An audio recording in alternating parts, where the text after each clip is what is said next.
Hello class, welcome है आप सभी का। अगेन स्टार्ट कर रहे हैं हम। ये हमारा जो क्वेश्चन पेपर का सीरीज़ चल रहा है एमपी सेट एग्जामिनेशन के लिए। प्रीवियस ईयर क्वेश्चंस हैं ये, साथ में एनालिसिस भी चल रहा है। क्राई ऑफ द चिल्ड्रन जो हमारा पहला क्वेश्चन है, आपको इस लेसन में कई सारे इंपॉर्टेंट क्वेश्चंस मिलेंगे related to Australian literature, Mahatma Gandhi, Victorian era and many more. Okay, Thomas Hardy. तो आप लोग कनेक्ट रहिए लास्ट तक और वीडियो को लाइक करके आगे बढ़ें ताकि ये बाकियों तक भी पहुँचे और उनकी भी हेल्प हो सके। Cry of the children is the poem written by, तो अगेन दी पोएम किसने लिखी है? Cry of the children written by, so answer is Elizabeth Barrett Browning. ठीक है, एलिजाबेथ बैरेट इनका नाम रहा, फिर रॉबर्ट ब्राउनिंग से मैरिज होती है तो एलिजाबेथ बैरेट ब्राउनिंग हो जाती हैं। ये जो पोएम है, अगेन इसके सामने पोएम लिखा ही है, इस कंटेंट का, इस वर्क का लिटरेरी फॉर्म एक पोएम है। Cry of the children publish year है इसका 1843 एंड अबाउट चिल्ड्रंस मैनी और लेबर इन ब्लैकवुड्स मैगजीन। ठीक है, तो ये ब्लैकवुड मैगजीन में पब्लिश हुई थी ये पोएम, और ये है बच्चों के, क्राई मतलब बच्चों की जो रोना है ना, किस बारे में? बच्चों का जो बाल श्रम बच्चों से कराया जाता है ना, लेबर, मेहनत, मजदूरी, उसके बारे में है ये। एलिजाबेथ बैरेट ब्राउनिंग के बारे में बता दें, इनका लाइफ स्पैन है 1806 टू 1861। ये सब इसलिए बताते हैं स्टूडेंट्स को, आपको क्लियर हो ये जो पर्सन है, जो राइटर, ऑथर, पोएट हमारे सामने कितने नए हैं या कितने पुराने हैं, और आप इनके आंसर्स आराम से लगा सको। इंग्लैंड में जन्म है, इटली में डेथ है। इनका फेमस वर्क है how do I love thee and Aurora Leigh, Victorian era को बिलोंग करती हैं ये। Next question is unto his last 1861 is a well known book by John Ruskin. Okay, one of the Indian leader the was much influence by this book. कौन थे जो इस book से बहुत ज़्यादा इन्फ्लुएंस थे? तो महात्मा गांधी हैं। हमको बहुत कॉमन सा क्वेश्चन है जी, जिनको नहीं पता है तो वो आज जान लेंगे। अनटू दिस लास्ट जो वर्क था उससे महात्मा गांधी बहुत ज़्यादा प्रभावित थे, जॉन रस्किन का, और ये ऐसे थे, ये 1860 से 1862 तक के ड्यूरेशन में पब्लिश हुए थे ये। अनटू दिस लास्ट 1861 में ये आपको बुक फॉर्म में मिल गए, और ये महात्मा गांधी काफ़ी इससे प्रभावित थे। जॉन रस्किन क्या है? इंग्लिश राइटर है, फिलोसफर है, क्रिटिक है। इनका लाइफ स्पैन है 1819 टू 1900। लंदन, इंग्लैंड को बिलोंग करते हैं। तो Mahatma Gandhi, unto this last, और 3 नाम याद रखना है, John Ruskin, unto this last and Mahatma Gandhi. Okay, next question is which of the following phrases indicates the interior flow of thought in modern British literature? Okay, which of the following phrases indicate the interior flow of thoughts? देखिए, हमको ये quotation याद रख लेनी है, interior flow of thought in modern British literature. तो ये कहाँ पर हमको मिलती है? ये फ्रेजेस किस बारे में है? तो ये है स्ट्रीम ऑफ कॉन्शियसनेस। ये बहुत ही इंपॉर्टेंट टर्म है, stream of consciousness English literature में।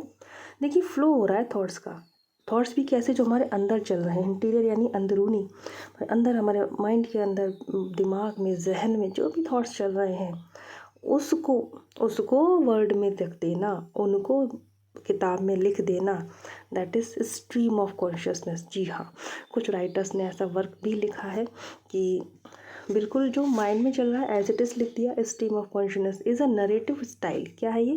एक नरेटिव स्टाइल है, नरेट करने का स्टाइल है, that try to capture a character's thought process in realistic way. जो थॉट प्रोसेस है ना उस कैरेक्टर की, मान लो कोई स्टेज पर परफॉर्मेंस, जो कैरेक्टर कुछ है, उसको मन में जो बात चल रही है वो आपको जनता के सामने रख दी जाती है सीधे सीधे से। ओके, और इस विधा का, इस टर्म का यूज़ करने वाली सबसे इम्पोर्टेंट जो राइटर है वो है वर्जीनिया वुल्फ। ओके, ये एक इंटीरियर मोनोलॉग होता है। इंटीरियर फ्लो ऑफ थॉट तो ठीक है, मोनोलॉग यानी कि एक सिंगल व्यक्ति जो डायलॉग बोलता है उसको मोनोलॉग कहते हैं। तो ये अपने आप में एक इंटीरियर मोनोलॉग है, अंदर जो मोनोलॉग चलता रहता है वो रीडर्स के सामने लिख दिया जाता है। ओके, और वर्जीनिया वुल्फ इसकी इंपॉर्टेंट राइटर है, और उनका ये वर्क है मिसेस डैलोवे, जो कि काफ़ी फेमस है। उसमें यही टर्म का यूज़ किया गया है, stream of consciousness. The following phrases from Shakespeare have become the titles of famous work. Identify the correctly match group. देखिए, ये जितने भी लाइंस हैं, पहले तो ये लाइंस देख लीजिए, ये शेक्सपियर के वर्क में फ्रेजेस थे। ओके, फिर इन्हीं फ्रेजेस को यूज़ करा अदर राइटर्स ने और अपने वर्क के टाइटल के रूप में उन्हें यूज़ किया है। तो पहले मैं आपको बता दूँ, पेल फायर, ये एक नॉवल है और ये लिखा है व्लादिमीर नैबोकोव ने। ओके, ये भी शेक्सपियर का ही फ्रेजेस है, पेल फायर, येलो फायर। 1962 में नोवेल आया था ये, व्लादिमीर नैबोकोव। नेक्स्ट है the sound and the fury, William Faulkner का है ये, the sound and the fury William Faulkner का है। और ये एक नॉवल है, 1929 में आया था। Third is Rosencrantz and Guildenstern are dead. Number third आपका हो जाएगा जो कि लिखा है टॉम स्टॉपर्ट ने।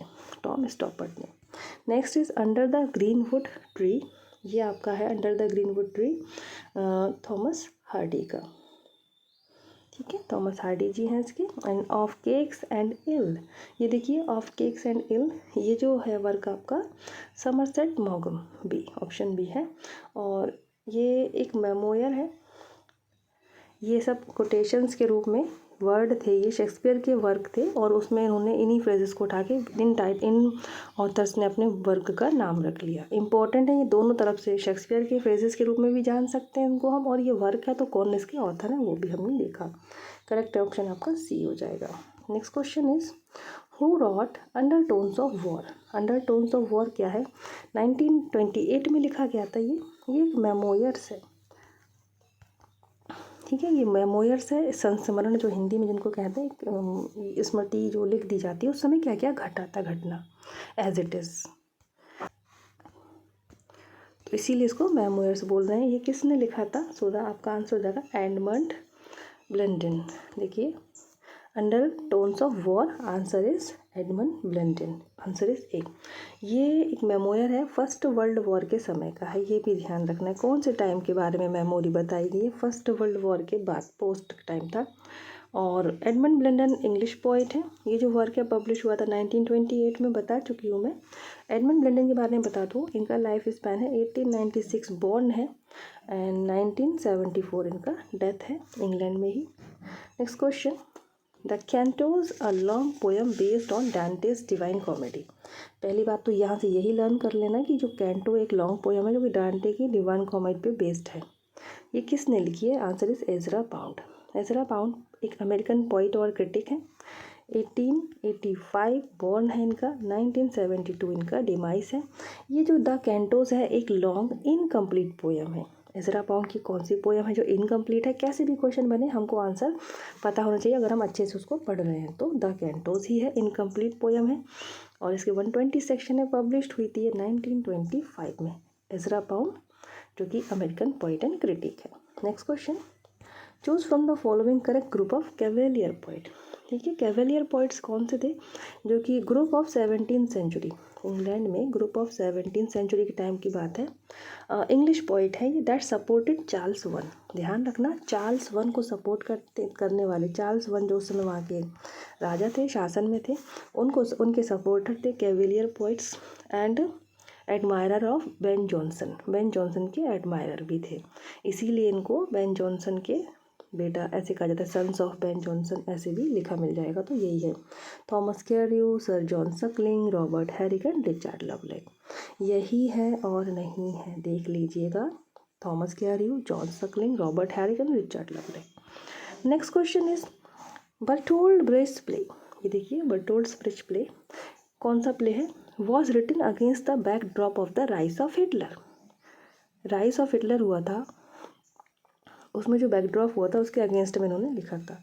तो देखिए जब हिटलर जर्मनी के हैं तो आप ऐसे कनेक्ट करके याद कर लेना, जो ये जो बर्टन्स ब्रेच हैं ये भी जर्मनी के हैं, ओके। एंड ये एक जर्मन थिएटर के प्रैक्टिशनर्स भी हैं और प्ले राइट भी थे। 1898 में इनका बॉर्न है एंड 1956 डेथ ईयर है।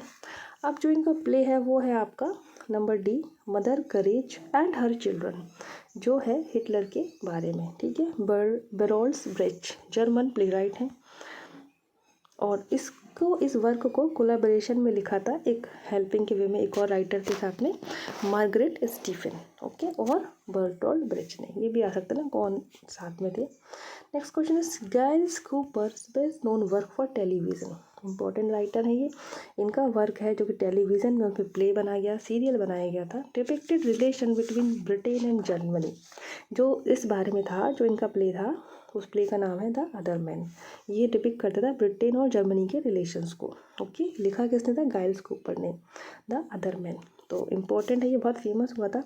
गाइल्स कूपर का लाइफ स्पैन है 1918 टू 1966 और द अदर मैन जो आया था आपका 1964 में टीवी प्रोग्राम के रूप में आया था ये। ब्रॉडकास्ट हुआ था। और ये जो है गर्ल्स के ऊपर एंग्लो आयरिश प्ले राइट है। ओके, इंग्लिश और आयरिश ऐसे, तो Anglo Irish play right writer. और ये एक ब्रिटिश ड्रामा है द अदर मैन, जो कि 1964 में टीवी प्रोग्राम के रूप में आया था। Which comedy among the following written by Howard Newby describe the encounter between European and Arabic culture. तो कौन सी कॉमेडी है जो होवार्ड न्यूबाय ने लिखी है? देखिए, होवार्ड न्यूबॉय का नाम हम देखेंगे तो PH न्यूबाय भी लिखा मिल जाएगा हमको। अब PH का मतलब है पर्सी होवार्ड न्यूबाय। ओके, तो PH न्यूबाय है, होवार्ड न्यूबाय है, एक ही है वो। और इन्होंने डिस्क्राइब किया है अपनी comedy guest and his going में किसके बारे में? यूरोपियन एंड अरेबिक कल्चर के बारे में। ये ध्यान रखना है, यूरोप एंड अरेबिक कल्चर के बारे में इन्होंने बताया है। 1960 में पब्लिश हुआ था। ओके, और ये जो होवार्ड न्यूबाय है इनका लाइफ स्पैन है 1997। ये फर्स्ट विनर है बुकर प्राइज़ की। ये इनके बारे में बहुत ही इंपॉर्टेंट पॉइंट है। इनका क्वेश्चन क्यों है भाई यहाँ, ये भी तो देखना होता है ना कि भाई इन्होंने ऐसा क्या कर दिया, इतने हज़ारों में से इन्हीं को लिया और इनका क्वेश्चन लिया। ये है फर्स्ट विनर है बुकर प्राइज़ के। ओके, अब इतने सारे ये सारे जितने भी क्वेश्चंस आ रहे हैं अब तक के, पहली बात तो मेरे चैनल पे मैं जो भी टीच करती हूँ ना, रिपीट नहीं करती हूँ कंटेंट को। अगर मैंने एक बार वर्ड बना दिया है तो अब बाकी जब कोई नया एग्ज़ाम आएगा तो फिर मैं मेंढक की तरह टरटराती हुई वही चीज़ दोबारा पढ़ाऊँ व्यूज़ के लिए, और ऐसा नहीं है। वर्ड मेरा बहुत अच्छा बना हुआ है, आप उसको देख सकते हैं, सर्च करेंगे मेरे चैनल के नाम से आपको मिल जाएगा। ऐसे प्लेलिस्ट मैंने सारी बना रखी है। ये सारे क्वेश्चन बिल्कुल न्यू हमारे सामने आ रहे हैं MP सेट को लेकर। हमको इनको बस अच्छे से पढ़ते चलना है। नोट्स बनाएंगे फार बेटर है। नोट बना के पढ़ना is very very very good. Next question is, देखिए अब मैं हर बार जिस तरह से आप सभी को सारे राइटर्स का लाइफ स्पैन बताती हूँ, इनका जन्म ये हुआ, इनका जन्म अब हुआ, तो उसी से क्वेश्चन आया है ये। Which of the following is in chronological order as per their birth. उनकी जन्म के हिसाब से उनको बताना है कि किसका जन्म पहले हुआ उस हिसाब से। तो C.S. Lewis, William Golding and Philip Larkin. देख लेंगे, C.S. लेविन का जो बॉर्न है 1898 है, विलियम गोल्डिंग का जो बॉर्न है 1911 है, और फिलिप लर्किन का जो बॉर्न है 1922 है। तो पहले ये, फिर ये एंड देन ये। आ गया ना ये वाला आंसर काम आज हमारे। तो ऐसे ही हमको पढ़ते हुए चलना है। और छोटी सी चीज़, एक मार्क्स से तो कट ऑफ घटती बढ़ती है ना, सिलेक्शन नहीं होता या होता है। तो ये इसी टाइप के क्वेश्चंस होते हैं कि आप जो पढ़ रहे हैं ना वो कभी वेस्ट नहीं जाता है। Who remain poet laureate from 1984 to 1998। जी ये टेड ह्यूज है हमारे। टेड ह्यूज का जो लाइफ स्पैन है वो है, देखिए 1930 बॉर्न है एंड 1998 डेथ है। तो 1998 तक ये, अपनी डेथ तक ये बने रहे थे पोएट लॉरिएट। और कब बने थे? 1984 में बने थे। सिल्विया प्लाथ अमेरिकन जो पोएट है, इनकी वाइफ थी। और इनका जो ये इंग्लिश पोएट है, और इनका जो फुल नेम है वो है एडवर्ड जेम्स ह्यूज। ये टेड ह्यूज, इनका टेड जो वर्ड है वो सिनोनिम है, एडवर्ड जेम्स एंड ह्यूज, ऐसे करके इनका ये क्लियर है। आज भी कई इतनी जो मैंने बायोग्राफीज पढ़ा के रखी हुई हैं अपने चैनल पे बना के, आज भी वो हर नए बच्चे के काम आती हैं, students. Which of the following is not correct about Hardy. Hardy के बारे में, थॉमस हार्डी है ये, इनके बारे में कौन सा वर्ड करेक्ट नहीं है? तो देखिए, इंटरप्रेटर ऑफ आंसर है इंटरप्रेटर ऑफ डेथ। ये नहीं है, क्योंकि थॉमस हार्डी जो है वो एक नेचुरलिस्ट थे। ठीक है, नेचर को मानने वाले, नेचर के लवर, नेचुरलिज्म को फॉलो करने वाले। तो डेथ की बात वो नहीं करेंगे, लाइफ की बात करेंगे, नेचर की करेंगे, कैरेक्टर की करेंगे। यहाँ से हम कनेक्ट करके समझ सकते हैं। और समझ लो रीजनिंग का कोई क्वेश्चन है तो हमें पॉजिटिविटी को सारा रखना है, डेथ को हटा देना है। ऐसे भी आप लगा सकते हो कुछ आंसर्स। ओके, थॉमस हार्डी की हम बात कर लेते हैं। जो इनका लाइफ स्पैन है 1840 टू 1928। ओके, 1840 से 1928 है। और इंग्लिश नॉवलिस्ट है, नेचुरलिस्ट है, विक्टोरियन एज को बिलोंग करते हैं। विक्टोरियन लिटरेचर लिखा है इन्होंने। विक्टोरियन एज का टाइम कितना था? 1837 से लेकर 1901 माना जाता है ना विक्टोरियन एज, ये याद रख लीजिएगा। तो उसी को ये बिलोंग करते हैं। Who said these lines about Longinus. Author है ये, राइटर है, इनके बारे में किसने कहा है? And Longinus who was undoubtedly after Aristotle the greatest critic among the Greek. Greeks में अरिस्टो के बाद लॉन्जाइनस का ही नाम आता है, जॉन ड्राइडन ने कहा है। John Dryden actually the father of English criticism है। उन्होंने सभी के लिए, क्रिटिसिज्म का मतलब बुराई करना नहीं होता है, गुण और दोष दोनों की ही समीक्षा करना होता है। तो उन्होंने विभिन्न राइटर्स की, ऑथर्स की समीक्षा की, उनके वर्क की। तो इसी बेस पर जॉन ड्राइडन ने लॉन्जाइनस के बारे में ये बात बोली थी कि अरस्तु के बाद इन्हीं का ही नाम आता है Greeks critic. Robert Buchanan describe Rossetti's poetry as belonging to, answer is A, a fleshly school of poetry. Rossettis कई सारे हैं, तो वो रोसेटीज़ की पोइट्री को उन्होंने कैसा बताया है रॉबर्ट बुचानन ने, the fleshly school of poetry. ये क्या है the fleshly school of poetry? A fierce attack on pre Raphaelites school, pre Raphaelites पे अटैक करने वाले, ऐसा कुछ उन्होंने बताया है रोसेटीज़ को।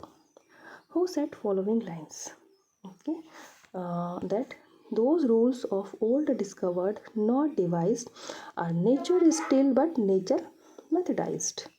ओल्ड डिस्कवर्ड रूल है, नॉट डिवाइज्ड है, नेचर उसमें स्टिल है, नेचर मेथोडाइज्ड है। तो ये लाइन किसने कही है? ये लाइन कही है अलेक्जेंडर पोप ने। Option B is correct. Pope, इनका नाम से तो एज भी है, ओके, ऑगस्टन एज को बिलोंग करते हैं ये। और इनका जो ये लाइन उन्होंने कहाँ कही है? कॉन्सेप्ट ऑफ नेचर, जो इनका ऐसे है, हिज ऐसे on criticism, most famous work है इनका ऐसे ऑन क्रिटिसिज्म, उसमें इन्होंने ये लाइन बोली है student, okay. The future of poetry is immense because in poetry our race as time goes on will find an ever surer and surer still. Again ये देखिए, ये जो कोटेशन है, दिस क्लेम फॉर पोइट्री, किसने कहा है? ये claim किसने किया है? अर्नोल्ड्स ने कहा है द स्टडी ऑफ पोइट्री में। मैथ्यू अर्नोल्ड की बात चल रही है, तो मैथ्यू अर्नोल्ड का वर्क है द स्टडी ऑफ पोइट्री में उन्होंने पोइट्री के फ्यूचर के बारे में बताया कि बहुत इमेंस है, क्योंकि पोइट्री में जो हमारी रेस है, हमारी जो नस्ल है, टाइम के साथ आगे जाती है और एक श्योरर और श्योरर उसको स्टे मिलता है, okay. Again Matthew Arnold's the study of poetry, ये जो स्टडी ऑफ पोइट्री है, इनका एक ऐसे है, ये ऐसे वर्क है जो पब्लिश हुआ है 1880 में, okay, Matthew Arnold. Next question is who rot the history of Australian literature?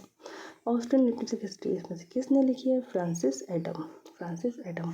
और ये एक एसेइस्ट हैं, इनका लाइफ स्पैन है 1862 से 1893, ओके, यूके में है ये, यूनाइटेड किंगडम की। तो 1862 से 1893। और हाँ, इनकी जो बायोग्राफी अगर हम पढ़ेंगे तो हम देखते हैं कि इन्होंने ऑस्ट्रेलिया विजिट किया था एक मोमेंट पे, तो इसलिए हिस्ट्री ऑफ ऑस्ट्रेलियन लिटरेचर इनका वर्क है, हम ऐसे कनेक्ट करके भी याद कर सकते हैं। स्टूडेंट्स, आई होप आपकी प्रिपरेशन बहुत ही बेस्ट चल रही है सेकेंड पेपर इंग्लिश लिटरेचर की, ऑल्दो फर्स्ट पेपर की भी, ठीक है। तो आपको दोनों ही एग्ज़ाम के लिए very very good luck. Thank you so much for watching this lesson. Share करें, कमेंट्स करें, लाइक करें। Thank you so much for watching this lesson. खुश रहें, पॉजिटिव रहें। जय हिंद।